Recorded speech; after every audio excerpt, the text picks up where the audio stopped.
ನಮಸ್ಕಾರ ಸ್ನೇಹಿತರೆ. ಇವತ್ತು ನಾನು ಲೈವಿಗೆ ಬಂದಿರುವಂಥ ಉದ್ದೇಶ,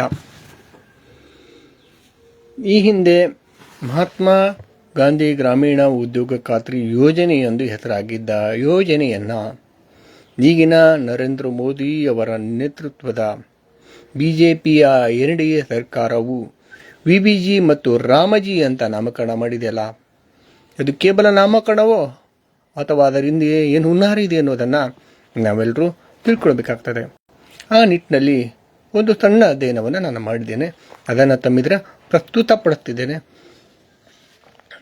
ಕೇಂದ್ರ ಸರ್ಕಾರದ ಗ್ರಾಮೀಣ ಅಭಿವೃದ್ಧಿ ಮತ್ತು ಪಂಚಾಯತ್ ರಾಜ್ ಸಚಿವಾಲಯ ತನ್ನ ಮಹತ್ವಾಕಾಂಕ್ಷೆಯಾಗಿರುವಂತಹ ಉದ್ಯೋಗ ಖಾತ್ರಿ ಯೋಜನೆಯನ್ನು ಜಾರಿಗೊಳಿಸುವ ಮುನ್ನ ಸಂವಿಧಾನದ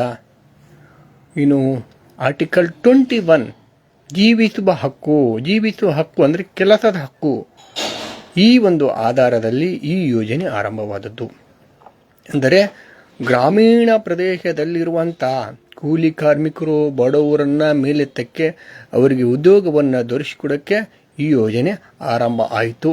ಇದು ಸಂವಿಧಾನದ 4ನೇ ಭಾಗದ ರಾಜ್ಯ ನಿರ್ದೇಶಕ ತತ್ವದ ಅಡಿಯಲ್ಲಿ ಬರುವಂತಹ ಒಂದು ತತ್ವದ ಅನ್ವಯ ಆರಂಭವಾಗಿರುವಂಥ ಒಂದು ಯೋಜನೆ ಅಂತ ನಾವು ಹೇಳ್ಬೋದು. ಆವಾಗ ಈ ಯೋಜನೆ ಆರಂಭ ಆದಾಗ ಕೇಂದ್ರದಲ್ಲಿ UPA ಸರ್ಕಾರ ಇತ್ತು. ಆಗ ಪ್ರಧಾನಿ ಮನಮೋಹನ್ ಸಿಂಗ್ ಅವರು ಪ್ರಧಾನಿಯಾಗಿದ್ದರು. ರಘುವಂಶ ಪ್ರಸಾದ್ ಸಿಂಗ್ ಅನ್ನುವಂಥವರು ಗ್ರಾಮೀಣ ಅಭಿವೃದ್ಧಿ ಸಚಿವರಾಗಿದ್ದರು ಅನ್ನೋದನ್ನು ನಾವು ಗಮನಿಸಬೇಕಾಗ್ತದೆ. ಅದಕ್ಕಿಂತ ಮುಂಚಿತವಾಗಿ ಗ್ರಾಮೀಣಾಭಿವೃದ್ಧಿ ವಿಷಯದಲ್ಲಿ ಹಿಂದಿನ ಸರ್ಕಾರಗಳು ಹಲವಾರು ಯೋಜನೆಗಳನ್ನು ತಗೊಂಬಂದಿತ್ತು. ಆ ಹಲವಾರು ಯೋಜನೆಗಳ ಒಟ್ಟು ಸ್ವರೂಪವೇ ಮಹಾತ್ಮ ಗಾಂಧಿ ಗ್ರಾಮೀಣ ಉದ್ಯೋಗ ಖಾತ್ರಿ ಯೋಜನೆ ಅನ್ನುವಂಥದ್ದನ್ನು. ಈ ಮಹಾತ್ಮ ಗಾಂಧಿ ಗ್ರಾಮೀಣ ಉದ್ಯೋಗ ಖಾತ್ರಿ ಯೋಜನೆ ಇದು ಏನಂತ ಕೇಳಿದ್ರೆ, ಇಡೀ ದೇಶದ ಜನರಿಗೆ, ಇಡೀ ದೇಶದ ಗ್ರಾಮೀಣ ಭಾಗದಲ್ಲಿರುವಂತಹ ಒಂದು ಜನರಿಗೆ ಉದ್ಯೋಗವನ್ನು ದೊರಕಿಸಿಕೊಡುವಂಥದ್ದು ತನ್ನ ಒಂದು ತತ್ವ ಮತ್ತು ಗುರಿಯನ್ನು ಉದ್ದೇಶ ಹೊಂದಿತ್ತು. ಈ ಮಹಾತ್ಮ ಗಾಂಧಿ ಗ್ರಾಮೀಣ ಉದ್ಯೋಗ ಖಾತ್ರಿ ಯೋಜನೆ ಗ್ರಾಮೀಣ ಪ್ರದೇಶದ ಯಾವುದೇ ಒಬ್ಬ ಗ್ರಾಮ ಪಂಚಾಯತಿಯಲ್ಲಿ ನೋಂದಣಿ ಹೊಂದಿರುವಂತಹ ಒಬ್ಬ ಕಾರ್ಮಿಕ ಕೆಲಸ ಬಯಸಿ ಅರ್ಜಿ ಕೊಟ್ಟರೆ ಅವನ ಮನೆಯಿಂದ 5 ಕಿಲೋಮೀಟರ್ ಒಳಗಡೆ ಅವನಿಗೆ ಉದ್ಯೋಗ ಕೊಡಬೇಕು ಅನ್ನುವಂಥ ಒಂದು ನಿಯಮವನ್ನು ಮಾಡಿತು. ಈ ಕಾಯ್ದೆಯ ಹಿನ್ನೆಲೆ ನೋಡಿದಾಗ 1991ರಲ್ಲಿ ಭಾರತದ ಪ್ರಧಾನಿಯಾಗಿರುವಂಥ PV ನರಸಿಂಹರಾವ್ ಅವರು ಆ ಒಂದು ಕಾಲದಿಂದ ಈ ಕಾಯ್ದೆಯ ಒಂದು ಆರಂಭವನ್ನು ನಾವು ಕಾಣ್ತೀವಿ. ಆದರೆ 2014ರಲ್ಲಿ ದೇಶದಲ್ಲಿ ಬದಲಾವಣೆ ಅಂಥೇಳಿ, ಗುಜರಾತ್ ಮಾಡೆಲ್ ಅಂಥೇಳಿ ನರೇಂದ್ರ ಮೋದಿ ಅವರು ಆಯ್ಕೆ ಆದ್ರಲ್ಲ, ಅವಾಗಿಂದ ಇವಾಗಿನವರೆಗೂ ಸುಮಾರು 12 ವರ್ಷ ಪೂರ್ಣ ಆಗ್ತಿರೋ ಹೊತ್ತಿನಲ್ಲಿ, ಪೂರ್ಣವಾಗಿ 12ನೇ ವರ್ಷದಲ್ಲಿ ಈ ಯೋಜನೆಯನ್ನು ಸಂಪೂರ್ಣವಾಗಿ ನಿಷ್ಫಲ ಮಾಡುವಂಥ ಕೆಲಸವನ್ನು ಮಾಡ್ತಾ ಇದೆ. ಈ ಯೋಜನೆಯ ಉದ್ದೇಶಗಳನ್ನು, ಮಹಾತ್ಮ ಗಾಂಧಿ ಗ್ರಾಮೀಣ ಉದ್ಯೋಗ ಖಾತ್ರಿ ಯೋಜನೆಯ ಉದ್ದೇಶಗಳನ್ನು ಬುಡಮೇಲು ಮಾಡಲು ಹೊರಟಿದೆ. ಅಂದರೆ ಸಂವಿಧಾನದ ಆಶಯಕ್ಕೆ ಭಂಗ ತರುತ್ತಿದೆ. ಸಂವಿಧಾನದ ಆಶಯವಾದ ಭಾಗ 4 ಆರ್ಟಿಕಲ್ 21 ರಾಜ್ಯ ನಿರ್ದೇಶಕ ತತ್ವಗಳು ಏನು ಹೇಳ್ತದೆ ಅಂದರೆ, ಈ ದೇಶದಲ್ಲಿರುವಂತಹ ಬಡವರಿಗೆ, ಅದರಲ್ಲಿ ಗ್ರಾಮೀಣ ಜನರಿಗೆ ಬದುಕುವ ಹಕ್ಕಿದೆ ಅಂದರೆ ಅವ್ರಿಗೆ ಕೆಲಸ ಬೇಕು, ಕೆಲಸ ಹಕ್ಕಿದೆ, ಆ ಕೆಲಸ ವೇತನ ಸರ್ಕಾರ ಕೊಡಬೇಕು ಅನ್ನುವಂಥದ್ದು ಈ ಒಂದು ಯೋಜನೆಯ ಮುಖ್ಯ ಗುರುಗಳಲ್ಲಿ ಒಂದು. ಈ ಯೋಜನೆ ಏನು ಅಂತ ಕೇಳಿದ್ರೆ, ಈ ಯೋಜನೆ ಗ್ರಾಮೀಣ ಪ್ರದೇಶದಲ್ಲಿ ಅಭಿವೃದ್ಧಿ ಕಾರ್ಯಗಳು ಆಗಬೇಕು. ಕೇವಲ ದೇಶದ ನಗರಗಳು, ಮಹಾನಗರಗಳು ಅಥವಾ ಮೆಟ್ರೋ ನಗರಗಳು ಅಭಿವೃದ್ಧಿ ಹೊಂದಿದರೆ ದೇಶ ಪ್ರಗತಿ ಆಗೋದಿಲ್ಲ. ಗ್ರಾಮೀಣ ಪ್ರದೇಶಗಳು ಅಭಿವೃದ್ಧಿ ಆಗಬೇಕು ಅನ್ನುವಂಥ ಹಿನ್ನೆಲೆಯಲ್ಲಿ ಈ ಯೋಜನೆ ಆರಂಭ ಆದದನ್ನು ನಾವು ಕಾಣಬೇಕು. ಆದರೆ ನರೇಂದ್ರ ಮೋದಿ ಅವರ ನೇತೃತ್ವದ ಸರ್ಕಾರ ಮಹಾತ್ಮ ಗಾಂಧಿ ಎನ್ನುವಂಥ ಹೆಸರೇ ಅಲರ್ಜಿ. ಯಾಕಂದರೆ ಅವರು ಅಲ್ಲಿರುವಂಥವ್ರು ಬಹುತೇಕವಾಗಿ ಗೋಡ್ಸೆ ಆರಾಧಕರು, ಹಿಂದುತ್ವದ ಆರಾಧಕರು, ಬೇರೆ ತಮ್ಮದಲ್ಲದ ಬೇರೆ ಜಾತಿ ಸಮುದಾಯ ಸಂಸ್ಕೃತಿಯನ್ನು ವಿರೋಧ ಮಾಡುವ, ಆ ಒಂದು ಟೀಕೆಗಳನ್ನು ಮಾಡುವ, ಅದನ್ನು ಅಲ್ಲಗಳೆಯುವ ಒಂದು ಕೆಟ್ಟ ಒಂದು ಚಾಳಿಯನ್ನು ಹೊಂದಿರುವಂಥವರು. ಯಾವಾಗಲೂ ಈ ನೆಲದ ಜನದನಿ ಕಾರ್ಮಿಕರ ನೋವುಗಳು ಅವರಿಗೆ ಅರಿವಿಲ್ಲ, ಬಡವರ ನೋವು ಅರಿವಿಲ್ಲ. ಅವರಿಗಿರೋದು ಪುರೋಹಿತಶಾಹಿಗಳು ಬಿಟ್ಟರೆ ಕಾರ್ಪೊರೇಟ್ ಜನರು, ಕಾರ್ಪೊರೇಟ್ ದೊಡ್ಡ ದೊಡ್ಡ ಉದ್ದಿಮೆದಾರರು ಹಿತ ಅಷ್ಟೇ ಮುಖ್ಯ. ಅದಾನಿ ಅಂಥವ್ರು, ಅಂಬಾನಿ ಅಂಥವ್ರು, ಮತ್ತೊಬ್ಬರು. ಈ ಹಿನ್ನೆಲೆಯಲ್ಲೆಲ್ಲ ನೋಡಿದಾಗ VBG ಒಂದು ಯೋಜನೆ, VBG ಮಹಾತ್ಮ ಗಾಂಧಿ ಎನ್ನುವ ದೇಶದ ಮೇಲೆ ಈ ಯೋಜನೆಯನ್ನು ರದ್ದು ಮಾಡಿ VBG ರಾಮ್ಜಿ ಎನ್ನುವಂತಹ ಒಂದು ಹೆಸರನ್ನು ಕೊಟ್ಟು ಈ ಯೋಜನೆ ಜಾರಿ ಮಾಡಕತ್ತೀವಿ ಅಂತ ಹೇಳ್ತು. ಈ ಯೋಜನೆ ಜಾರಿ ನೋಡಿದಾಗ ಅವೆರಡರ ಮಧ್ಯೆ ವ್ಯತ್ಯಾಸಗಳನ್ನು ನಾವು ನೋಡಿದಾಗ ಹಲವಾರು ವ್ಯತ್ಯಾಸಗಳನ್ನು ಕಾಣ್ತೀವಿ. ಮಹಾತ್ಮ ಗಾಂಧಿ ಗ್ರಾಮೀಣ ಉದ್ಯೋಗ ಖಾತ್ರಿ ಯೋಜನೆ 2005ರಲ್ಲಿ ಜಾರಿಗೆ ಬಂತು. ಅದನ್ನೇ 2025ರಲ್ಲಿ VBG ರಾಮ್ಜಿ ಅಂತ ನಾಮಕರಣ ಮಾಡಿದ್ರು. ಈ ಮಹಾತ್ಮ ಗಾಂಧಿ ಗ್ರಾಮೀಣ ಉದ್ಯೋಗ ಖಾತ್ರಿ ಯೋಜನೆಯಲ್ಲಿ ಪ್ರತಿಯೊಂದು ಕಾರ್ಮಿಕನಿಗೆ, ಕುಟುಂಬಕ್ಕೆ 100 ವರ್ಷಗಳ ಉದ್ಯೋಗ ಖಾತ್ರಿ ಎನ್ನುವಂಥದ್ದು ಒಂದು ನಿಯಮವನ್ನು ಸೃಷ್ಟಿ ಮಾಡಿದರು. ಪ್ರತಿ ಕುಟುಂಬಕ್ಕೆ ಕೆಲಸ ಕೊಡಬೇಕು ಅನ್ನುವಂಥದ್ದು. ಆದರೆ ಇಲ್ಲಿ VBG ರಾಮ್ಜಿ ನೋಡಿದಾಗ ಇಲ್ಲಿ 5 ದಿನ ಹೆಚ್ಚಳ ಮಾಡಿದ್ದಾರೆ, 125 ದಿನ. ಆದರೆ ಇಲ್ಲೇನಿದೆ ಅಂತ ಕೇಳಿದ್ರೆ ಬೇಡಿಕೆ, ಉದ್ಯೋಗ ಖಾತ್ರಿಯಲ್ಲಿ ಬೇಡಿಕೆ, ಅವನು ಕೆಲಸ ಕೇಳಿದ್ರೆ ಕೊಡಬೇಕು, ಕೆಲಸ ಕೊಡದಿದ್ರೆ ಅವನು ನಿರುದ್ಯೋಗ ಭತ್ಯೆ ಕೊಡಬೇಕು ಅನ್ನುವಂಥ ನಿಯಮ. ಆದರೆ VBG ರಾಮ್ಜಿಯಲ್ಲಿ ನೋಡಿದಾಗ 125 ದಿನ ಕೆಲಸ ಅಂತಂದ್ರೆ ಇದಕ್ಕಿಂತ ಹೆಚ್ಚಿಕೊಂಡ್ರೂ ಕೂಡ ಅಲ್ಲೇನಾಗ್ತದೆ ಅಂದರೆ ಹಕ್ಕು ಆಧಾರಿತ ಅಥವಾ ಸಂಪನ್ಮೂಲ ಆಧಾರಿತ ಕೆಲಸ. ಸುಮ್ಮನೆ ನೇರವಾಗಿ ಕೆಲಸ ಕೊಟ್ರಿ ಅಂದರೆ ಕೊಡಂಗಿಲ್ಲ, ಅಲ್ಲಿ ಸಂಪನ್ಮೂಲ ಇರಬೇಕು, ಇದ್ದರೆ ಕೊಡೋರು, ಇಲ್ಲ ಅಂದ್ರೆ ಇಲ್ಲ, ನಿರುದ್ಯೋಗ ಭತ್ಯೆ ಇಲ್ಲ, ಏನಿಲ್ಲ ಅನ್ನುವಂಥದ್ದು VBG ರಾಮ್ಜಿಯ ಒಂದು ಮೈನಸ್ ಪಾಯಿಂಟ್, ವೀಕ್ನೆಸ್ ಪಾಯಿಂಟು. ಮತ್ತು ಈ ಯೋಜನೆಯ ಒಂದು ನೋಡಿದಾಗ, ಯೋಜನೆಯ ಒಂದು ಸ್ವರೂಪ ನೋಡಿದಾಗ ಉದ್ಯೋಗ ಖಾತ್ರಿ ಯೋಜನೆ ಅನ್ನೋದು ಬೇಡಿಕೆ ಆಧಾರಿತವಾಗಿರುವಂಥ ಒಂದು ಕೆಲಸ ಇಲ್ಲಿ ಕೊಡ್ತಾ ಇತ್ತು. ಆದರೆ ಅಲ್ಲಿ VBG ರಾಮ್ಜಿಯಲ್ಲಿ ಅದು ಸರಬರಾಜು ಆಧಾರದ ಮೇಲೆ ಉದ್ಯೋಗವನ್ನು ಕೊಡ್ತಾರೆ. ಇಲ್ಲ ಅಂದರೆ ಕೊಡೋದೇ ಇಲ್ಲ, ಹಣಕಾಸಿದ್ರೆ ಕೊಡೋರು, ಇಲ್ಲಾಂದರೆ ಕೊಡೋಂಗಿಲ್ಲ ಅನ್ನುವಂಥದ್ದನ್ನು ನಾವು VBG ರಾಮ್ಜಿಯಲ್ಲಿ ನೋಡ್ತೀವಿ. ಈ ಮಹಾತ್ಮ ಗಾಂಧಿ ಗ್ರಾಮೀಣ ಉದ್ಯೋಗ ಖಾತ್ರಿ ಯೋಜನೆ ಇದ್ದಾಗ ಈ ಯೋಜನೆಯ 60ರಷ್ಟು ಕೂಲಿ ಕಾರ್ಮಿಕರ ವೆಚ್ಚವನ್ನು, 40ರಷ್ಟು ಸಾಮಗ್ರಿಗಳ ವೆಚ್ಚವನ್ನು ಕೇಂದ್ರ ಸರ್ಕಾರವೇ ಭರಿಸ್ತಾ ಇತ್ತು, ಕೇಂದ್ರ ಸರ್ಕಾರನೇ ಕೊಡ್ತಾ ಇತ್ತು. ಆದರೆ ಈ VBG ರಾಮ್ಜಿ ಅಂತೇಳಿ ನರೇಂದ್ರ ಮೋದಿ ಮಾಡಿದ್ರಲ್ಲ, ಇದರಲ್ಲಿ ಏನಿದೆ ಅಂತ ಕೇಳಿದ್ರೆ ಕೇಂದ್ರ ಸರ್ಕಾರ 100 ತನಗೆ ಕೊಡಬೇಕಾದ 100ರಷ್ಟು ಅನುದಾನದಿಂದ ಹಿಂದಕ್ಕೆ ಸರಿದು 60ರಷ್ಟು ನಾವು ಕೊಡ್ತೀವಿ, 40ರಷ್ಟು ನೀವು ರಾಜ್ಯದವ್ರು ಕೂಡ್ರಿ ಎನ್ನುವಂಥ ಒಂದು ಕೆಲಸವನ್ನು, ಈ ಸ್ವರೂಪವನ್ನು ಬದಲಾವಣೆ ಮಾಡ್ತು. ಅಂದರೆ ರಾಜ್ಯಗಳ ಮೇಲೂ ಕೂಡ ಭಾರ ಹಾಕ್ತು. ಯಾಕಂತ ಕೇಳಿದ್ರೆ ನಿಮಗೂ ಜವಾಬ್ದಾರಿ ಇರಲಿ ಅಂತ ಹೇಳುವ ನೆಪ. ಆದರೆ ದುರ್ಬಲವಾಗಿರುವಂಥ ಸಣ್ಣ ಪುಟ್ಟ ರಾಜ್ಯಗಳು ಇಂಥ ಯೋಜನೆಗಳನ್ನು ಅನುಷ್ಠಾನ ಮಾಡುವಲ್ಲಿ ಬಹಳ ಕಷ್ಟ ಆಗ್ತದೆ ಅನ್ನೋದನ್ನು ನಾವು ತಿಳ್ಕೊಳ್ಬೇಕು.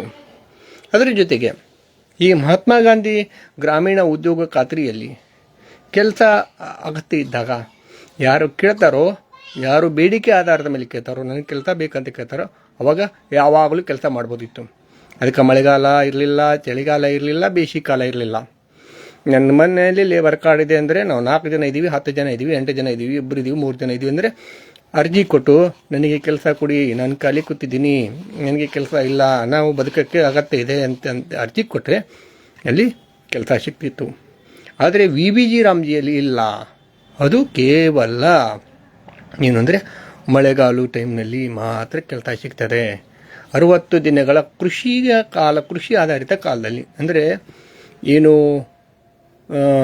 ಕೃಷಿ ಅಂತಂದರೆ ಒಕ್ಕಲ್ತನದಲ್ಲಿ ಏನು ಬಿತ್ತನೆ ಮಾಡ್ತೀರಿ, ಏನು ನೆಡ್ತೀರಿ, ಗಿಡವನ್ನು ನೆಡ್ತೀರಿ ಅಥವಾ ಉಳುಮೆ ಮಾಡ್ತೀರಿ, ಮತ್ತು ಅದು ಕೊಯ್ಲು ಬರುವಾಗ ಅವಾಗ ಕೆಲಸ ಕೊಡ್ತಾರೆ.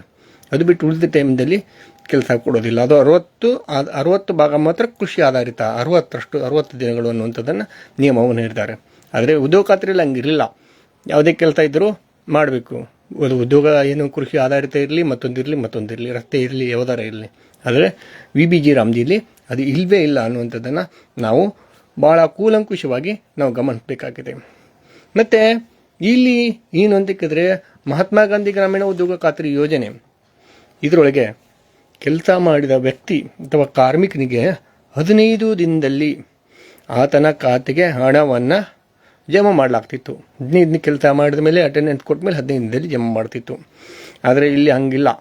UBG ರಾಮ್ಜಿಯಲ್ಲಿ ಇದೆ 15 ದಿನ ಅಂತಾರೆ, but no guarantee no warranty. ಅಂದರೆ ಚೈನಾ ಮಾಡೆಲ್ ಇದ್ದಂಗೆ UBG ರಾಮ್ಜಿ ಅನ್ನುವಂಥ ಯೋಜನೆಯೇ ಚೈನಾ ಮಾಡೆಲ್. ಅಂದರೆ ಗ್ಯಾರಂಟಿನೂ ಇಲ್ಲ, ವಾರಂಟಿ ಇಲ್ಲ ಅನ್ನುವಂಥದ್ದನ್ನು ಈ ಒಂದು ಯೋಜನೆಯಲ್ಲಿ ಒಂದು ಕೂಲಂಕುಷವಾಗಿ ವಿವರವಾಗಿ ಹೇಳಿಬಿಟ್ಟಿದ್ದಾರೆ.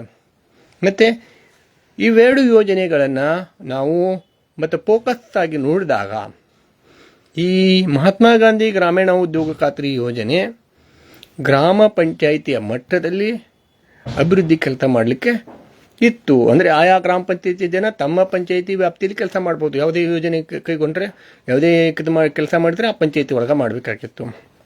ಆದರೆ UBG ರಾಮ್ಜಿಯಲ್ಲಿ ಹಾಗಿಲ್ಲ. ಎಲ್ಲಿ ಕೆಲಸ ಕೊಟ್ಟರು ಹೋಗಬೇಕು, ಮಾಡಬೇಕು. ಅದನ್ನು PM ಗತಿ ಅನ್ನುವಂಥ ಒಂದು ಯೋಜನೆಯ ಜೊತೆ ಕೂಡಿಸಿದಾರ ಅನ್ನುವುದನ್ನು ನಾವು ತಿಳ್ಕೊಳ್ಬೇಕು. ಮತ್ತು ಹವಾಮಾನದ ಆಧಾರದ ಮೇಲೆ ಮಾತ್ರ ಕೆಲಸ UBG ರಾಮ್ಜಿ ಒಂದು ಅದರಲ್ಲಿ ಕೊಡ್ತಾರೆ. ನೀವು ಯಾವಾಗಾರ ಹೋಗಿ ನಾನು ಬೇಸಿಗೆಕಾಲ ನಾನು ಕಲಿದ್ದೀನಿ, ಮಳೆಗಾಲದಲ್ಲಿ ಕಲಿದ್ದೀನಿ, ಚಳಿಗಾಲದಲ್ಲಿ ಕಲಿದ್ದೀನಿ ಕುಡಿ ಅಂದರೆ ಕೊಡೋದಿಲ್ಲ. ಅದು ಉದ್ಯೋಗ ಖಾತ್ರಿ ಹಂಗಿಲ್ಲ. ಎನಿ ಟೈಮ್ ನೀವು ಯಾವುದೇ ದಿನ ಆದರೂ ಅರ್ಜಿ ಕೊಡ್ಬೋದು. ಕೊಟ್ಟಾಗ ಕೆಲಸ ಕೊಡಲೇಬೇಕು, ಕೊಡದೇ ಇದ್ದರೆ ನಿರುದ್ಯೋಗ ಭತ್ಯೆ ಕೊಡಬೇಕು. UBG ರಾಮ್ಜಿಯಲ್ಲಿ ಯಾವ ನಿರುದ್ಯೋಗ ಭತ್ಯೆ ಇಲ್ಲ. ಅವರು ಈ ಕೆಲಸ ಮಾಡಬೇಕಷ್ಟೇ. ಅದು 5 ಕಿಲೋಮೀಟರ್ ಅಂತ ಇಲ್ಲಿ ರೂಲ್ಸು, ಅಲ್ಲಿ ರೂಲ್ಸ್ ಯಾವುದೇ ಇಲ್ಲ ಅನ್ನುವಂಥದ್ದನ್ನು ನಾವು ತಿಳ್ಕೊಳ್ಬೇಕು. ಆದರೆ ಮಹಾತ್ಮ ಗಾಂಧಿ ಗ್ರಾಮೀಣ ಉದ್ಯೋಗ ಖಾತ್ರಿ ಮತ್ತು UBG ನಡುವೆ ಮೌಲ್ಯಮಾಪನವನ್ನು ಮಾಡಿದಾಗ ಮಹಾತ್ಮ ಗಾಂಧಿ ಗ್ರಾಮೀಣ ಉದ್ಯೋಗ ಖಾತ್ರಿ ಯೋಜನೆಯ ಮೌಲ್ಯಮಾಪನವನ್ನು ಅಥವಾ ಮಾನಿಟರಿಂಗ್ ಮಾಡುವಾಗ ಅಲ್ಲಿ ಜಿಯೋ ಟ್ಯಾಗ್ ಬಳಸ್ತಾ ಇದ್ರು ಮತ್ತು ಇತರ ತಂತ್ರಜ್ಞಾನವನ್ನು ಬಳಸ್ತಾ ಇದ್ರು. ಆದರೆ ಈ UBG ರಾಮ್ಜಿ ಯೋಜನೆಯಲ್ಲಿ ಏನು ಮಾಡ್ತಾರೆ ಅಂತ ಕೇಳಿದ್ರೆ ಜಿಯೋ ಟ್ಯಾಗನ್ನು ತೆಗೆದ್ರು, ಇತರೆ ತಂತ್ರಜ್ಞಾನವನ್ನು ಒಗೆದು ಇಲ್ಲಿಗೆ ಬಂದ್ರಂದ್ರೆ AI ಟೆಕ್ನಾಲಜಿ, AI ಆಧಾರಿತ ಒಂದು ತಂತ್ರಜ್ಞಾನವನ್ನು ಬಳಸುವಂಥ ಕೆಲಸವನ್ನು ಮಾಡಿದ್ದಾರೆ. ಅದನ್ನು ಕಡ್ಡಾಯ ಮಾಡಿದ್ದಾರೆ. ಮತ್ತು ಡಾಕ್ಯುಮೆಂಟ್ ಕೂಡ ಇರಬೇಕಂತಂದಿದ್ದಾರೆ.